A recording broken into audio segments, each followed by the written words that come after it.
I'm not an emotional person, but I'm not a baby. Like, I tend to cry over silly things. I don't cry over the serious stuff. Anyway, I had been inconsolably beside myself. Like, I was literally waking up and I would just start crying because like my skin hurt and I just couldn't even make a cup of tea. I was just in such a state. So I just kept crying until, and actually this is what I wanted to talk about. There was two things mainly that got me through this. And the first one was this NYN oil. This Shmanabis oil literally saved my life. I was waking up, crying inconsolably, like literally just like actual sobbing, like couldn't get a hold of myself. I was having a cup of tea.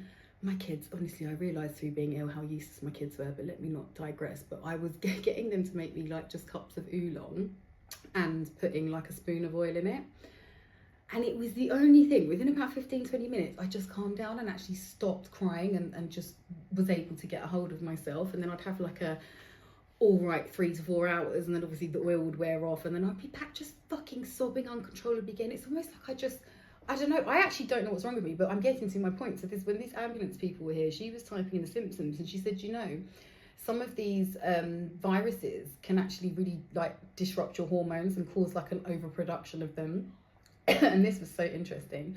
And she said to me basically, she said, I think you've got something like that, which is why, because I just said to her, like, I can't stop crying, like, and I really actually don't know why. It's just so silly. And so she said about this bug, whatever, helping you to not like it's help, but making you overproduce hormones, which is making me feel so flipping deranged.